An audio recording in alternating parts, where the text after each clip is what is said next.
What is going on YouTube? It is CintraxJ coming at you guys with another deck profile for the Link Format 2017. And today, guys, I'm coming at you with my Monarch deck profile. If you guys want, for new players, if you just want to play the game without having to learn the new Link style or any of the other summon methods, you can pick this up from the store, $32 for 3 structure decks, and basically have a real competitive deck right out of the box.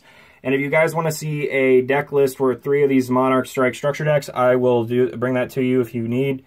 If you want, just leave a like, leave a comment down below if you want to see just 3 structure deck build. So without further ado, we're going to dive right into the profile, and we're going to start with Triple Erebus, the Underworld Monarch. This card is basically your main boss monster because Aether is now limited. You can tribute summon it by tributing 1 tribute summon monster, and then when it's tribute summoned, you can mill 2 Monarch spell or traps from the deck to the grave to return a card from your opponent's board, hand, or graveyard back into the deck. So it can make your opponent pitch cards away from their hand if you're going first, which is really, really good. So it means your opponent starts off with less cards. You're getting rid of like board wipes they may be holding or whatever, or Bane monsters that they need for combo plays, which is really good. And then if it's in the graveyard, you can banish 1 Monarch spell or trap card from your graveyard to to put back in your hand a monster with 2800 or 2400 attack with 1000 defense back into your hand. So it basically can recycle this card, your Aether, the Underworld, or the Heavenly Monarch. This card is really, really good. It's limited for a reason. You can tribute summon it by tributing a tribute summon monster. And then if it's tribute summoned, you can mill 2 Monarch spell or traps from the deck to special summon a Monarch from the deck onto the board, but it's put back into your hand during the end phase.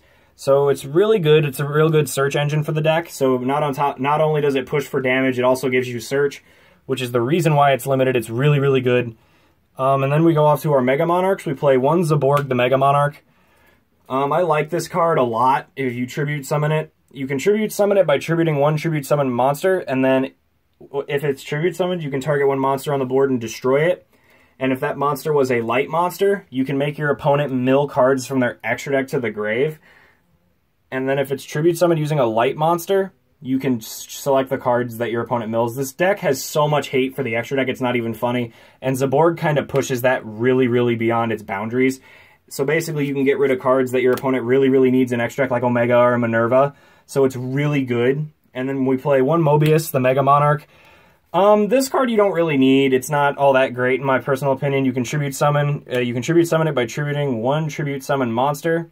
And then if it's tribute summoned, you can target 3 spell or trap cards on the board and destroy them. So it is good for back row, but you can't use its secondary effect because we don't play any water monsters to tribute.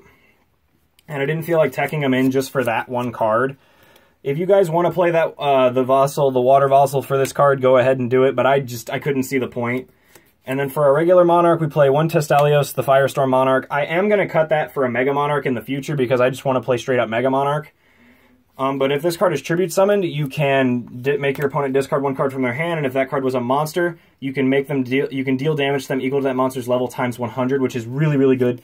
So if you combo that off with Erebus, you're making your opponent get rid of 2 cards from their opening hand. So that's really, really good. That's if I keep it, that's why. But if I switch it for a Mega Monarch, it has to be Testalios' Mega Monarch. And then, ooh, I'm sorry, guys. To round off our monsters, to round off our tribute. Our monsters that you have to tribute for, double Vanity's Fiend. You guys can definitely play this deck without this card, but the lock you get with Vanity's Fiend and Monarch's Erupt is ridiculous. While this card is face up on the board, your opponent, neither you nor your opponent can special summon monsters, so it does limit your plays a little bit, but it's a small price to pay for the lock that this card has with Domain and Monarch Erupt. And then for our Squires, we play Triple Idia, the Underworld, I'm sorry guys, I get these mixed up. The Heavenly Squire. When it's normal summon, you can special summon 1 monster with 800 attack and 1000 defense from the deck. And then if it's tributed for a tribute summon, you can add 1 banished Monarch spell or trap from your banishment pile back into your hand. So it can grab back the spell or traps you banished off of Erebus. And then also you can add back your Pantheisms that when you banish them to get the search. And then we play Triple Idios. I really like Idios. It gives you an extra normal summon, so it's just really good. It's really a card that you really should play at 3. You can play it at 2 if you want, but I found it better at 3 along with Idia because when it's normal or special summoned, you get an additional tribute summon in addition to your normal summon. and then you can banish it from the grave to special summon your Idias. So you can use this to summon this without wasting your normal summon and then put this on the board. You get 2 tribute summons in 1 turn, which is really, really good. And then I also play 1 Mithra. Most people who play this say you can play triple. You have to play triple of this, but you can play double of this if you want to play Mithra. But I decided to play 3, 3, and 1 because I think Mithra is just one of those really good cards. You can special summon it from your hand onto the board, and your opponent gets a token, so it uses one of your opponent's monster zones. And then if it's tributed for a tribute summon, you get an additional normal summon. So if you special summon this, this gives you another one. Special this, tribute this, you get an extra normal summon. You can basically go for 3 tribute summons in 1 turn, which is really, really good for the deck, in my personal opinion. And then to round off our monsters, we play the 1 Maxi. Best hand trap in the game. You do play a small amount of monsters in this deck, but it pays off. It's really good. It's a really good ratio, and that's all for our monsters. We are now going to go off to our spells. Okay, so for our spell, guys, we play the Triple Tenacity of the Monarchs. This card is very, very good. You can reveal a Monarch in your hand with 2800 attack or 2400 attack and 1000 defense to search any Monarch spell or trap card from your deck and add it to your hand. This card is your best spell card. It gives you access to any Monarch spell and trap you need or want. And then we play the 1 Pantheism. It got limited, sadly. This card, you can discard a Monarch spell card to draw 2 cards. So it gives you it's basically a pot of greed for Monarchs. But it's not. I don't think you get any pluses off of it except for the 2 cards, and then you can also banish it to search out any Monarch spell or trap. 3 Monarch spell or traps, and your opponent picks one. It's added to your hand. So you can basically banish this to search 3 tenacities, and then it doesn't really matter what they grab. Same thing with Domain. Domain is a very important card in this deck. This is what kills their extra deck. As long as you control a tribute summon monster, your opponent cannot access the extra deck. Which, in my opinion, the game is really relying on links, so this is one way to get rid of it. And then, if a Monarch monster attacks, it gains 800 attacks. So it basically bumps up your Monarchs as well to make them harder to run over when you're... So that way you can... not easier to run over, I'm sorry, guys. To make it easier for you to run over big monsters like Crystal Wing. And then we play double Return of the Monarchs. This card is like one of my favorite Monarch spell and traps, mainly because when you tribute summon, it can give you another Monarch, so it's another search engine besides Aether.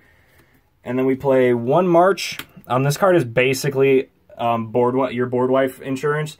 I might up this to 2 just because of that, because tribute summon monsters you control are cannot be targeted and are unaffected by your opponent's card effects, or cannot be targeted or destroyed by card effects. So basically, Castell can't touch them, Drydank can't touch them, Michael can't touch them, Minerva's Destruction Effect can't touch them, and then also board wipe cards like Dark Hole, Raigeki, and Slumber can't touch them. It basically makes your Monarchs, you have to run them over, you won't be getting by them. And then we play 1 Monarch Stormforth. The card is very, very good. It's limited for a reason. You can use your opponent's monsters to get tribute summons, which is really, really good for the deck, because then, like, if you set this, you don't have any monsters to tribute, and you're holding, like, Testalios or Vanity's Fiend, you can use this to tribute your opponent's monsters to put them out on the board for you. And then we play double Allure of Darkness. You do have targets in the deck for these, but I wouldn't play them at 3 because there's not a lot of targets. Your Idioses, your Erebuses, your Vanity's Fiends, and you really don't want to banish those. So you want to not see this, but if you see it, it's extra draw power if you need it. And then we play 1 Rhoda, searches out Idia, adds it to your hand. 1 for 1, puts Idia on the board without having to use your normal summon. And then we play double Dark Hole. If you guys want to play Raigeki and play a different spell, go ahead. But I decided to play double Dark Hole because my Raigeki is currently in another deck, and I don't really feel like teching it in between decks every time I want to play. And I have a lot of Dark Holes laying around, so I'm just going to use those. And then for our traps, guys, we play double Prime Monarch. It recycles Monarch spell or trap cards back into the deck and allows you to draw a card. And then you can banish 1 Monarch spell or trap to summon this on the board as a monster. So if you don't have any monsters to use for a tribute in your hand and you have Prime Monarch, it's basically extra monsters to tribute. 1 Escalation, it's basically a tribute summon on your opponent's turn, so you can activate it, and then immediately after it resolves, tribute summon a monster. It's very good. And then for the last trap, I play triple Monarchs Erupt. I've seen a lot of profiles. Many people play double of this, but I don't like playing double because like if you activate Pantheism and you're playing double, they won't give you the card. But with this, if you banish it and you search 3, they have no choice. And if you have Domain and Vanity's Fiend, you then have the 3rd piece of your lock. So that is it for the deck list. I'll show you guys the 3-card combo to put for Vanity's Fiend, Monarch's Erupt, and Domain. Okay, guys, these are the 3 cards you want on your board to completely lock your opponent out of playing. 1 Vanity's Fiend on the board so they can't special summon. Monarch's Erupt in the back row, so you have to set it, and then during their standby phase, activate it. And then as long as you control this, they can't activate any monster effects. And then 1 Domain, because that way while this is on the board, they don't get extra deck. But to be honest, all you really need is these 2, because then this, as long as this is here, this triggers and they can't special summon off this anyway, and then they don't get any monster effects off any monster except tribute summon monsters. And then neither do you. So like I said, this whole combo can make the deck really, really slow, but it's worth it to see if the only thing I would add onto this is maybe March. That way they can't board wipe you, and that way they basically lose the game. But yeah, that's the 3-card combo, and thank you guys so much for watching this video. If you guys enjoyed the video, like, subscribe, and then if you want to see a 3x Monarch structure deck deck list, I have all the cards laying around. I will put that deck together for you guys. So in the meantime, this is Syntrox J, signing off.